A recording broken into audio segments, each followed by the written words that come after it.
This is what the Bible says, John chapter 9, verse 1. And he, that is Jesus, and he passed by, and he saw a man blind from birth. And his disciples asked him, Rabbi, who sinned, this man or his parents, that he was born blind? Jesus answered, it was not that this man sinned or his parents, but that the work of God might be displayed in him. We must work the works of him who sent me while it is day. Night is coming when no one can work. As long as I am in the world, I am the light of the world. Having said these things, he spit on the ground and made mud with the saliva. And then he anointed the man's eyes with the mud. And he said to him, go, wash in the pool of Siloam, which means sent. So he went and washed and came back seeing. As you heard in the Advent devotional, the theme this week, if you're using that devotional throughout the week, is Dayspring. And that's an old-fashioned term that comes from that old hymn. And what Dayspring means, the way to think about Dayspring, maybe a more modern way of thinking about it for us, is Dayspring is light at the end of the tunnel. So you're in a dark tunnel and you're making your way through it, and all of a sudden you make your way around a bend, and then, there it is. I can see the end of the tunnel, and I'm almost there. Another way to think about it, maybe more closely, it's Dayspring, because the idea of Dayspring is dawn springing up. So it's the first light after a long, dark night, when you're waiting for the sunlight. If you've ever gone camping, and it's one of those great times where all the gear fails, and it's pouring down rain, and it's freezing cold, and no one is sleeping, and all you're doing is waiting for the sun to come up so you can get out of Dodge, right? And that's what Dayspring is. There's just all of a sudden the sun creeps up over the hills. Thank goodness the night is over. We can get packed up and head home and try and get warm. That's the idea of Dayspring in this hymn, is the light is coming, light at the end of the tunnel, and it's a light of hope. It's a light of saying, okay, the darkness and trouble are now behind us, and now the light of hope is in front of us. And Jesus is our Dayspring, is what we're going to see here in a number of texts that we're going to look at this morning. But let's start with the account of this blind man healed in John chapter 9. Jesus was passing by, and he saw a man who was blind since birth. He had never seen. He was born blind. So it wasn't as though he was born with sight and through injury or illness or fever lost his sight. He was born not being able to see. And so he had never seen anything, and that his disciples asked him a theological question about this guy's blindness. He said, who sinned? This guy's been blind since birth. Who sinned, him or his parents? It's a thorny theological question. How could that guy have sinned that resulted in his blindness? He was born blind.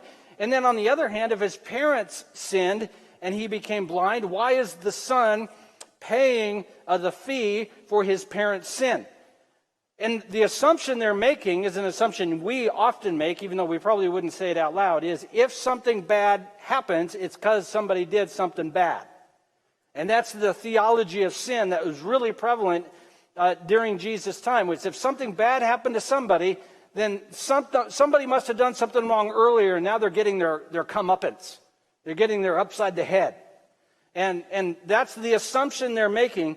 Jesus never really answers their question other than to say that's the wrong question. He says, listen, it's not that this man sinned or his parents sinned, but he was born the way he is to display the work of God. And now Jesus wants to make clear what kind of work in particular, a specific kind of work that Jesus is going to do in this guy's life to communicate a message. Because what's going on here is much more than just a guy receiving his sight. Look at verse 5. As long as I am in the world, I am the what? Light of the world. How good does that do a guy born blind? Hey, look, I've got this really bright flashlight for you. Thanks. I'm blind. Your flashlight does nothing for me. So Jesus here now is connecting his ministry in particular with what he's going to do in the life of this individual.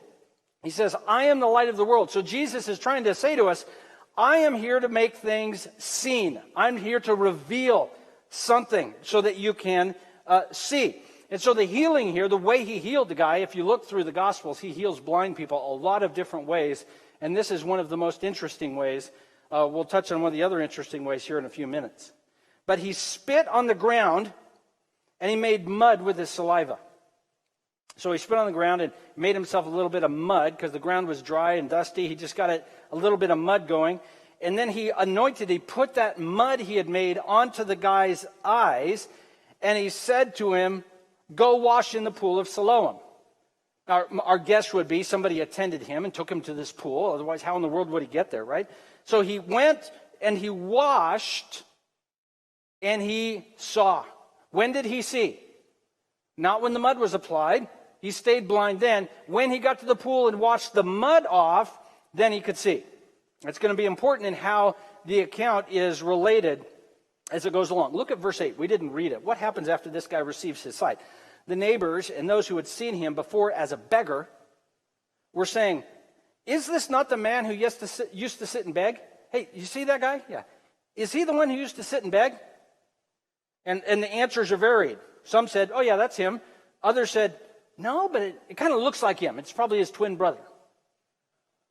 It kind of looks like him. And finally the guy said, "No, I'm that guy." Here's what's funny. The people who could see were struggling because they could see the facts. Man born blind, washes, walking around seeing stuff, and their minds were not letting them grasp it. No, that couldn't be him. Why? Because this guy that I'm looking at is seeing. And no matter how much he looked like the other guy, blind people from birth don't see. That doesn't happen. So therefore, I must conclude I'm not seeing that guy. I'm seeing someone else. Finally, the guy tells everybody, "No, I'm that guy." And they said, "How were your eyes open? How is it that you came to be seeing?" And he said, "Look, Jesus made some mud. He anointed my eyes. He told me to go to the pool and wash. And so I went and washed and received my sight." And they said, "Where is he?" And what was his reply? "I don't know." Why didn't he know where Jesus was? He has no idea what he looks like. He's never seen him. Because Jesus anointed his eyes with mud and said, "Go and wash." So this guy has no idea what Jesus looks like. He knows Jesus put his hands on his eyes, and he knows Jesus anointed him with his mud and saliva, and he knows that Jesus told him to go wash, but he doesn't know what this guy looks like. He's been born blind, and all he's ever seen so far in his life is the path to Siloam, or returning from it. So this man is born blind. Jesus gives him sight, and Jesus wants to make it clear he is the one who makes light seen. That's the whole point he is trying to make. It's in verse 5. "As long as I am in the world, I am the light of the world." And I want to show you what that looks like. And he heals the blind guy. I am the light of the world, and that brightness, the change that is going to occur is being blind and now seeing. Okay, look at Romans chapter 8. We'll have some of these verses up on the screen. Romans chapter 8, beginning in verse 18. This is what Paul says in Romans 8:18. "For I consider that the sufferings of this present time are not worth comparing with the glory that is to be revealed to us." I believe the sufferings of this present time are not to be compared with the glory that's going to be revealed to us. Verse 19, "For the creation waits with eager longing for the revealing of the sons of God." Now it's two times. You see that word revealing? Make known, see, to be revealed. "For the creation was subjected to futility, not willingly, but because of him who subjected it, in hope that the creation itself will be set free from its bondage to corruption and obtain the freedom of the glory of the children of God." So let me sum up what we see in Romans 8:18 in regard to the world. The world is blind. The world in its corruption is blind, and we see it at least twice. Something needs to be revealed. And so what we realize about Jesus' ministry, he healed the blind guy to try and convince us we're all blind. He didn't heal the blind guy because he wanted him to have a better life, although he did have compassion on the guy. He had a bigger thing going on. He wanted us to realize everybody's blind. The world is corrupted and ruined. You and some friends decide to go spelunking, going into caves. I just wanted a reason to say spelunking today. So you're going to navigate your way down into the cave. Maybe you're going to go up to Oregon caves. And usually when I was a kid and we went to Oregon caves, you get to a certain spot in the cave and they turn all the lights off. Anybody else? Is this just me? So say you take a blind guy with you. And you're walking your way through the caves, and he's got his hand on your shoulder, and you're describing to him stalagmites and stalactites and all these other sort of mineral formations. And then they turn the lights off. What changes for your friend? Nothing. Absolutely nothing changes. What's going on, guys? The lights are off. And everybody else, and everybody who's not blind, as soon as the lights go off, what do? You ever been in that? You go like this. You squint, like that's going to generate light. Like by squinting, which in fact, squinting does the opposite. It actually restricts the amount of light that comes into your eyes. Or you start doing this, right? If I can see my hand, it exists. If I can't see my hand, I don't have a hand. I don't know what that means, but you start waving your hand. What is the blind guy doing? Tuesday. There's no change. He is not having a difficult thing. In fact, in that moment, his blindness might be considered an advantage. He more immediately is starting to use other things to figure out what's going on around him. Whereas those of us who are sighted, when we're dropped into blindness, we're going to struggle to hold on to our seeingness. Before, it's going to take a while, pretty soon, okay, I got to pay attention to what my ears are doing and what my skin is doing and what my hands are doing. Whereas the unsighted one knows more the reality of the situation more immediately. This is what the Bible is trying to convince us of. We're in a dark cave. It's only a figment of our imagination that we think this world is lighted. And the blind man is just simply a way of Jesus is trying to communicate. We all need our eyes opened because the sufferings of this world are just telling us that a glory is going to be revealed. The world is in sin's darkness. It's awaiting for the glory of Jesus, and Jesus revealed in us as well. And Jesus is going to take our darkened world from futility and turn it into his freedom and his glory. So this is what Jesus is doing. He's not just healing the blind guy so he can navigate a sighted world. He is trying to communicate to the world, I am giving sight to the blind, and any who are separated from God, which is everybody, are blinded and need to have the light of Christ revealed for them. A great prophecy touches on it. It's over in Isaiah chapter 60, beginning in verse 19. Prophecy and a poem, and it's beautiful. Let me read Isaiah 60, verses 19 through 20. The sun shall be no more. Let me try to read it correctly.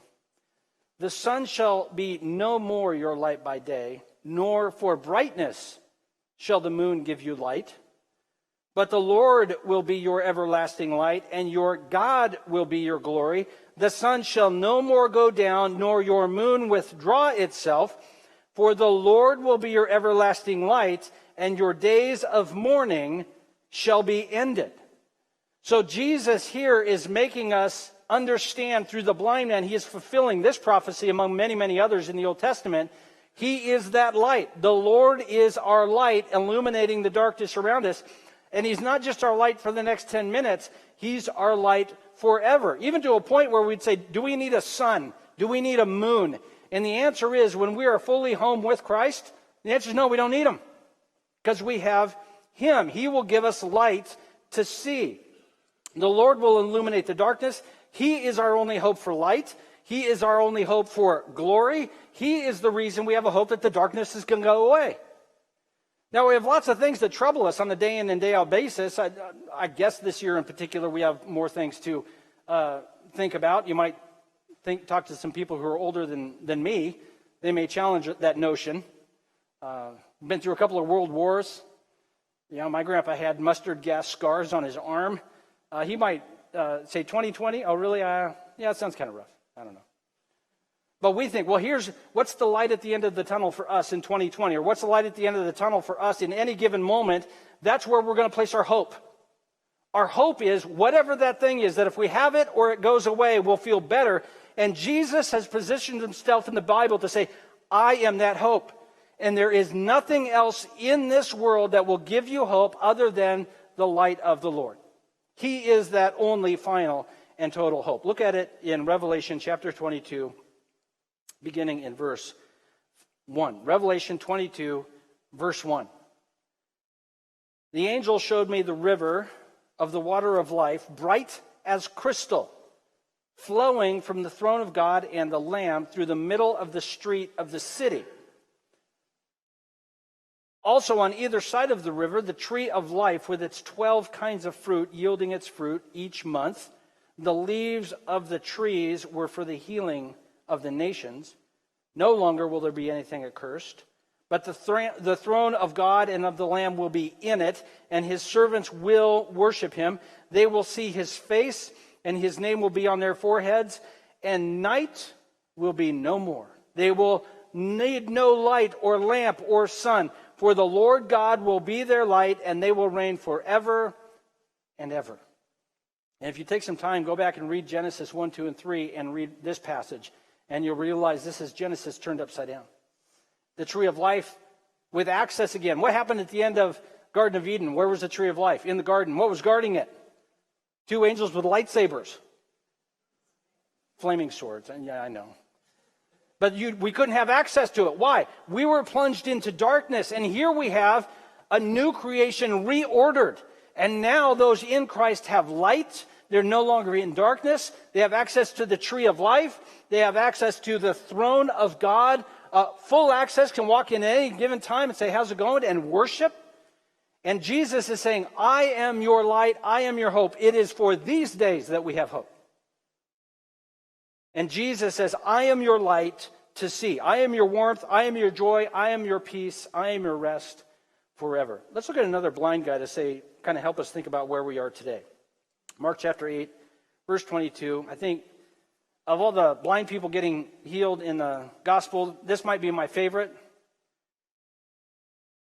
They came to Bethsaida, and some people brought to him a blind man and begged him to touch him, assuming he would heal him, of course. And he took the blind man by the hand, and he led him out of the village. And when he had spit on his eyes, it's kind of gross, he laid his hands on him, and he asked him, do you see anything? And he looked up and he said, well, I see people, but they look like trees walking around.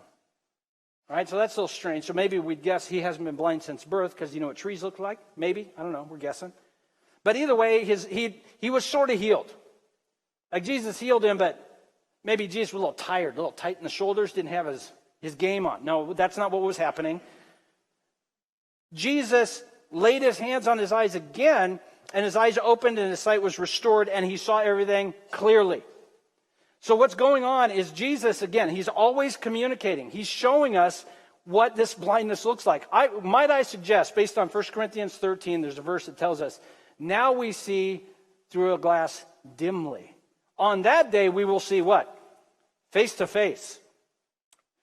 Where are we on that range of blindness? I don't know, it might give on the day, but I think some days, in terms of our connection with the Lord and how we're walking with him, it feels like we're walking through the mist. We're just straining to try and see it. But it doesn't mean that Jesus isn't up to something. It just means we're not home yet. It just means we have another day that we're looking forward to. There's going to be a day where we're going to stand before the Lord.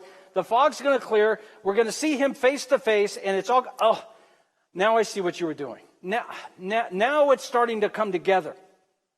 But right now we sometimes feel like we're feeling in the dark. We can see and we're following Christ in hope. And we know there's a hopeful day that's going to come. But other days it seems dark. It seems like I don't know if we're going to make it. And it doesn't mean Jesus isn't up to something. It just means we're not home yet. And a day is going to come. Some days are better than others, but a day is going to come when the lights are going to come on and we are going to see Christ, and his light will never, ever dim. Even today we see dimly, but one day we will see more closely. And so we put our hope in the light of Jesus.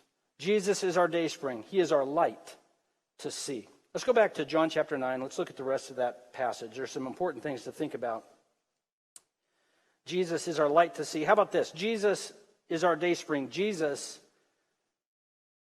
is not just a light that we might see. He wants us to see the light. Let me explain what I'm saying here. You're walking through the forest, it gets dark, so you turn on your flashlight. Or if you're like me, you turn on the light on your phone. You're like, shining around. I don't know a lot of people, if you suddenly find yourself in the darkness, you turn on your light and then look at the light. Did anybody else do that? That's a bad idea. I mean, it's dark out. Your eyes are already sort of adjusted to the dark. You shine a light in your eyes, it's going to hurt. And then you're not going to be able to see anything, right? What we do with the light is we generally shine it on stuff. Oh, look, tree, bear, mountain lion. Okay, we're good. So you're looking around at what stuff is. Jesus, though, as a light, is a little bit different. He illuminates the world around us. It's in utter darkness, and Jesus gives us light to see. But Jesus, on the other hand, is a light that is lovely to look at. Jesus is a light we want to actually see this light. It's not just merely that he provides light to see the world around us. When we see Jesus, I might say it this way, we don't want to see anything else. Verse 13 of John chapter 9. They brought to the Pharisees. Boo. I thought you would do it. Okay. Boo. Yeah. What do you remember when you're reading the Bible and you read the word Pharisees, you should hear the Darth Vader music playing in the background. They brought the man who was formerly blind. Now it was a Sabbath day. Okay. Somebody is about to get their britches in a bind. We know that if you've read the Gospels. Jesus had made mud and opened. Can you believe the gall of this guy? Making mud on the Sabbath day. He's completely against the rules.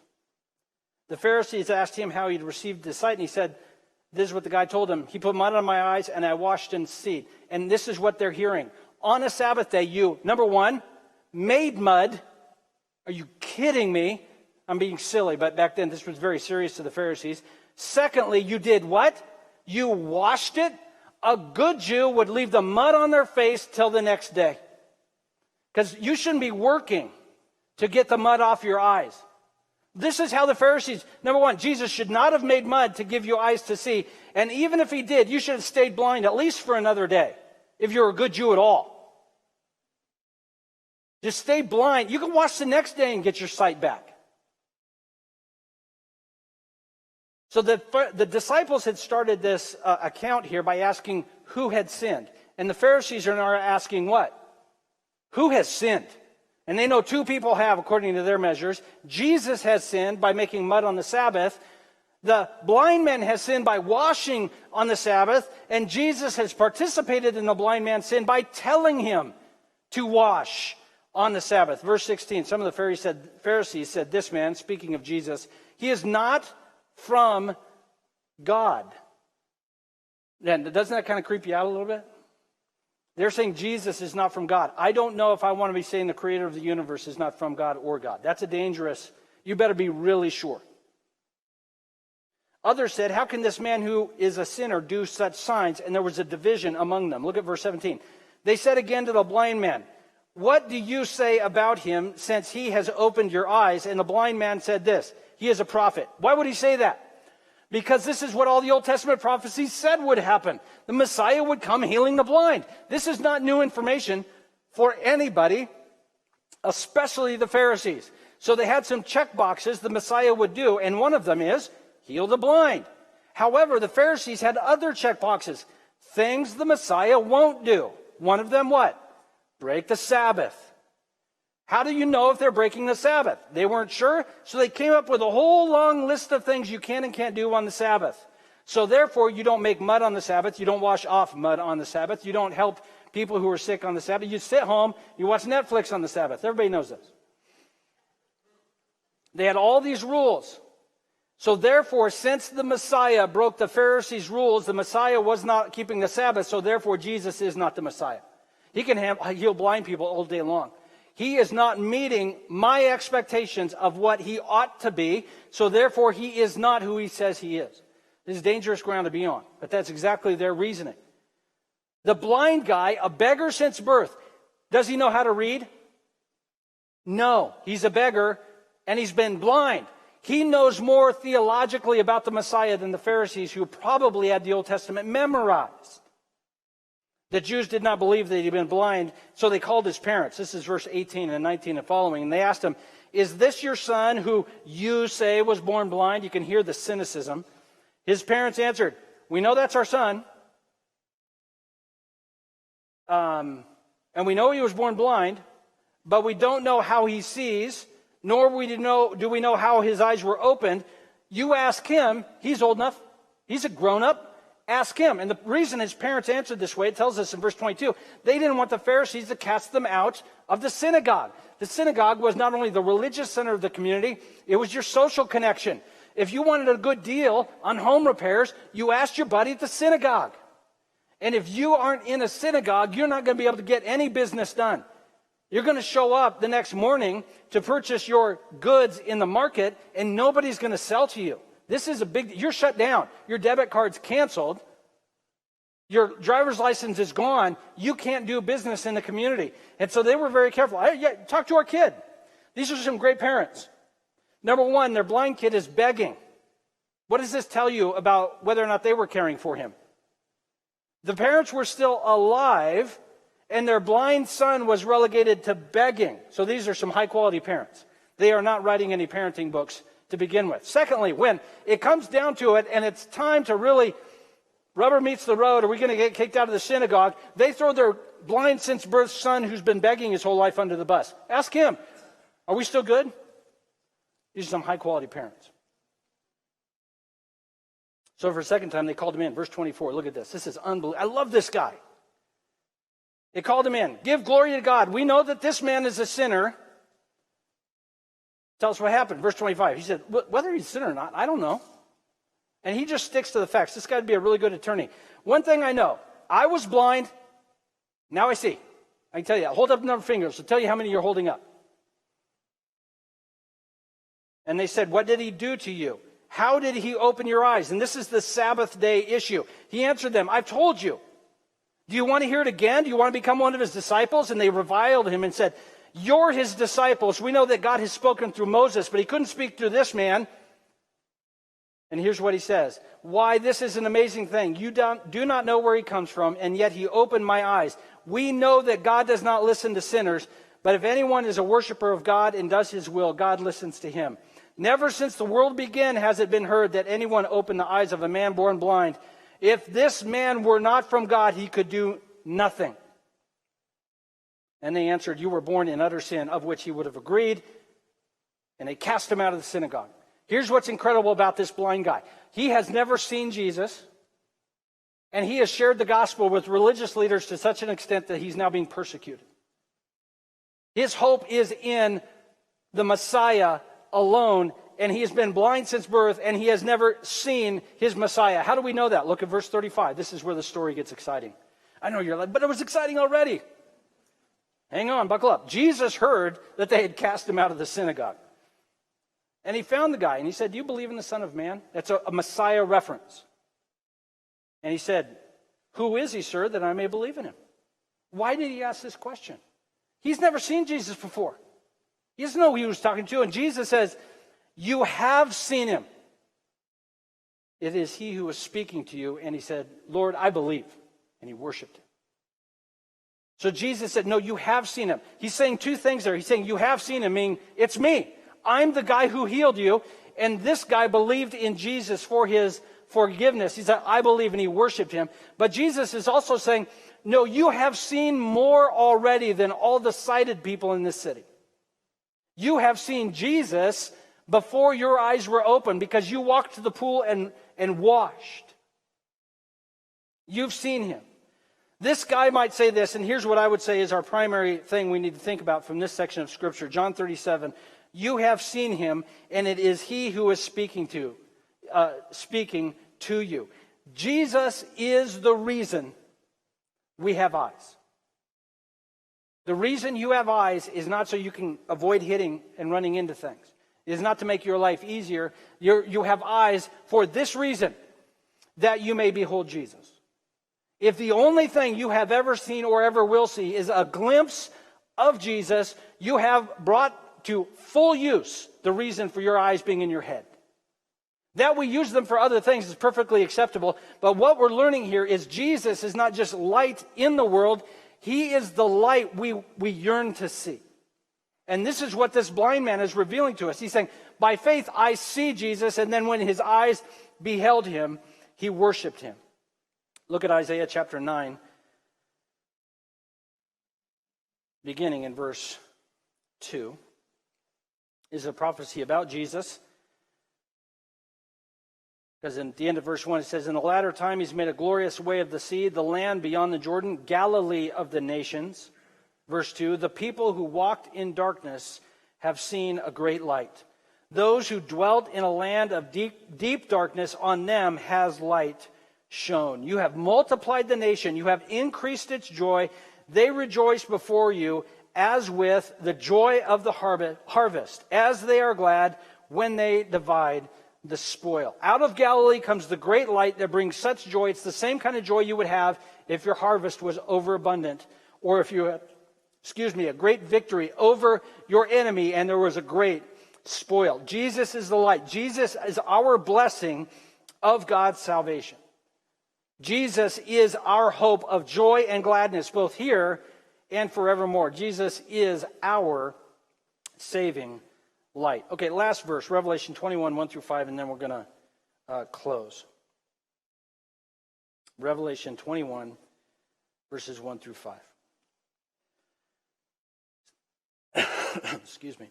Then I saw a new heaven and a new earth, for the first heaven and the first earth had passed away, and the sea was no more. And I saw the holy city, New Jerusalem, coming down out of heaven from God, prepared as a bride adorned for her husband. And I heard a loud voice from the throne saying, "Behold, the dwelling place of God is with man.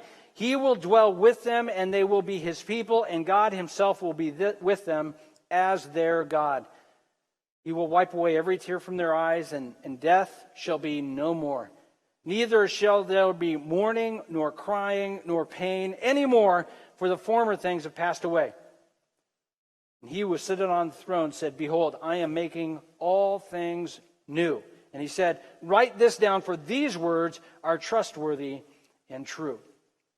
So we need to understand this about Jesus. He's making all things new. He is our hope. He is our hope to not despair today, even though we live in a world of darkness still today. He is our hope to not despair, because we know, first of all, he's taking today and making it for his glory. But secondly, another day is coming, a Dayspring day, when his light is going to break forth and everything's going to be remade.